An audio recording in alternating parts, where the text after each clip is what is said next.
Hello दोस्तों, मेरी channel zoology club में आप सबको स्वागत करती हूँ। ये हमारा प्रॉन कल्चर चैप्टर के अंदर पार्ट 3 नंबर वीडियो है। तो शुरू करते हैं हमारा 5th question, culture of fresh water prawn. Fresh water prawn, इसका जो साइंटिफिक नेम है वो है Macrobrachium rosenbergii. Macrobrachium rosenbergii is a big sized palatable prawn found in abundance in river, field and low salinity areas of estuaries. मतलब ये जो मैक्रोब्रैकियम रोसेनबर्गी होता है, इसका जो साइज़ होता है वो बहुत बिग होता है और उसको मेनली रिवर्स के अंदर और नहीं तो फील्ड और नहीं तो लो सैलिनिटी एरिया पे पाए जाते हैं। The prawns collected from ponds, rivers और fields are transferred to the tanks which are particularly aerated। ये जो प्रॉन होता है उसको मेनली पॉन्ड और नहीं तो रिवर और नहीं तो फील्ड से कलेक्ट किए जाते हैं और उसके बाद उसको पार्टिकुलरली कुछ एरिया के अंदर, एरेटेड एरिया के अंदर जो टैंक होता है वहाँ पे ट्रांसफ़र किए जा सकते हैं। The transport of this collected prawn should be performed in plastic bag with oxygen or in bamboo with aquatic plants। और ये जो प्रॉन्स का ट्रांसपोर्ट किए जाते हैं वो किसके अंदर किए जाते हैं? मेनली ये प्लास्टिक बैग के अंदर किए जाते हैं जिसका अंदर डिज़ोल्व्ड ऑक्सीजन का क्वांटिटी बहुत प्रॉपर अमाउंट पे होता है और नहीं तो बाम्बू के अंदर, मतलब एक्वाटिक प्लांट्स के अंदर इसको रखने के बाद इसको ट्रांसफ़र किए जाते हैं। For the purpose of fertilization, one pair of prawn only should be kept in an aquarium of 60 litre capacity. और यहाँ पे जो फर्टिलाइजेशन का पर्पस होता है, यहाँ पे क्या किए जाते हैं, जो 60 लीटर कैपेसिटी होता है एक्वेरियम के अंदर, उसके अंदर एक पेयर ऑफ प्रॉन को वहाँ पे रखे जाते हैं। After some times mating takes place and the female starts egg laying for about 24 hours.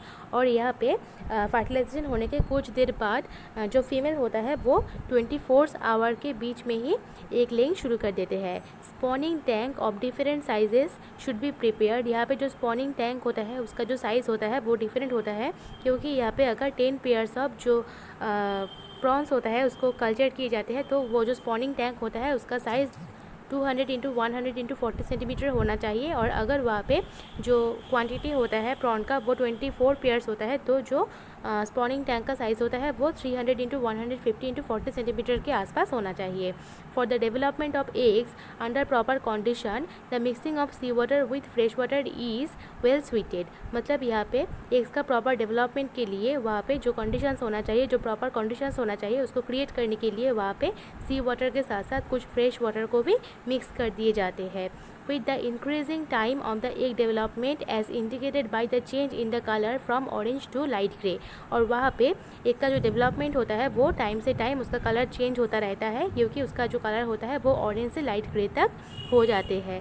Some amount of sea water should again be added to make the concentration up to 5%। और वहाँ पे कुछ अमाउंट ऑफ सी वाटर वहाँ पे add किए जाते हैं जब तक उसका कॉन्सेंट्रेशन 5% के आसपास नहीं हो जाता है तब तक।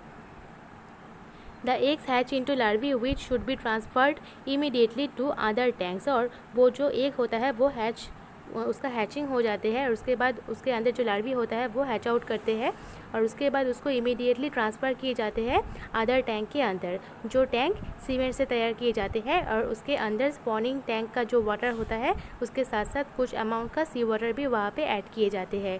The temperature should be maintain almost in between 24 degree Celsius to 30 degree Celsius. और वो जो टेम्परेचर होता है वाटर का वो 24 से 30 डिग्री सेल्सियस के बीच में होना चाहिए। The pH of this tank should be 7 to 8। और यहाँ पे जो pH होता है टैंक के अंदर जो वाटर होता है उसका वो 7 से 8 के बीच में होना चाहिए। The tanks under shades provided good environment for development. और ये जो टैंक होता है उसको एक गुड एनवायरनमेंट के अंदर रखना चाहिए और उसको प्रॉपर शेड के अंदर रखना चाहिए, क्योंकि ये जो लार्वी होता है उसका प्रॉपर डेवलपमेंट के लिए ये होना चाहिए। Moulting of the larvae takes place and the first and second stage are found without loss of organs. और यहाँ पे लार्वी का माउल्टिंग होता रहता है और यहाँ पे जो फर्स्ट और सेकेंड स्टेज का माउल्टिंग होता है यहाँ पे कोई ऑर्गन का लॉस नहीं होता है। The prepared food like steamed egg, crushed fish ball and fish eggs should be given to the young hatched larvae। और यहाँ पे फूड के जैसे स्टीम एग, क्रश नहीं तो फिश बॉल और नहीं तो फिश एग यहाँ पे दिए जाते हैं। The supply of artificial food is continued 4 to 5 times a day till the larvae are 2 to 3 days old up to the Metamorphosis. मतलब यहाँ पे जो आर्टिफिशियल फूड होता है उसको एक दिन के अंदर 4 से 5 टाइम्स यहाँ पे दिए जाते हैं, जब तक ये जो लार्वी होता है उसका एज 2 से 3 दिन के आसपास नहीं हो जाता है। मतलब ये जो लार्वी होता है जब तक उसका प्रॉपर मेटामॉर्फोसिस नहीं हो जाता है तब तक ये जो आर्टिफिशियल फूड होता है उसको यहाँ पे प्रोवाइड किए जाते हैं। Now they should be transferred to fresh water tanks, और उसके बाद इसको फ्रेश वाटर टैंक्स के अंदर ट्रांसफ़र किए जाते हैं। It is found that the young ones of 5 centimetre length can be reared in fresh water और स्लाइटली ब्रैकिश वाटर एट 22 से 32 degree Celsius in properly oxygenated ponds, partitioned canals और rice fields. मतलब ये कहा जाते हैं क्या ये जो यंग वंस होता है जब इसका जो लेंथ वो 5 सेंटीमीटर के आसपास हो जाता है तब इसको फ्रेश वाटर और नहीं तो स्लाइटली ब्रैकिश वाटर के अंदर रख के इसको प्रॉपरली रेयर किए जा सकते हैं। और तब यहाँ पे जो वाटर होता है उसका टेम्परेचर 22 डिग्री सेल्सियस से 32 डिग्री सेल्सियस के अंदर होना चाहिए, और वहाँ पे जो वाटर होगा वो प्रॉपरली ऑक्सीजनेटेड होना चाहिए। तभी एक पॉन्ड के अंदर और नहीं तो पार्टीशन कैनल्स के अंदर और नहीं तो राइस फील्ड्स के अंदर यहाँ पे प्रॉपरली ये जो प्रॉन कल्चर होता है उसको हम कर सकते हैं। The artificial pond of 15 to 20 into 1.5 meters is best for operation and can be managed economically। ये जो artificial pond होता है उसका जो measurement होता है वो 15 to 20 into 1.5 मीटर के आसपास होना चाहिए, जो जिसको हम बहुत अच्छे से इकोनॉमिकली मैनेज कर सकते हैं। One should be careful to remove the predators and excess of aquatic vegetation from the pond। और pond के अंदर जो predators होता है और जो excess aquatic vegetation होता है उसको हमको properly carefully remove कर देना चाहिए। The provision for natural food for the proper growth of prawns in their natural habitat can be made by providing 200 kg cow dung mixed with 10 kg lime per hectare per month। अगर हम यहाँ पे natural food के साथ साथ prawns होता है उसका प्रॉपर डेवलपमेंट के लिए, प्रॉपर ग्रोथ के लिए, उसका जो नेचुरल हैबिटेट होता है वहाँ पे अगर हम 200 kg काऊ डंग के साथ साथ 10 kg लाइम मिक्स करके पर मंथ पर हेक्टर वहाँ पे उसको स्प्रेड कर देंगे तो वहाँ पे जो प्रॉन्स होता है उसका जो डेवलपमेंट होता है, जो ग्रोथ होता है वो बहुत अच्छे से होगा। Under proper natural conditions, the prawn can develop up to 20 centimeter in length with about 100 grams in weight with 6 months। और अगर वहाँ पे प्रॉपर नेचुरल कंडीशंस हम क्रिएट करेंगे तब 6 मंथ्स के अंदर वो जो प्रॉन्स होता है उसका लेंथ 20 सेंटीमीटर के आसपास हो जाएगा और उसका जो वेट होता है वो 100 ग्राम के आसपास हो जाएंगे। 2 crops of prawns can easily be harvested per year. मतलब यहाँ पे एक ईयर के अंदर एक पॉन्ड और नहीं तो एक नेचुरल टैंक के अंदर 2 क्रॉप्स ऑफ प्रॉन्स का कल्चर किए जा सकते हैं।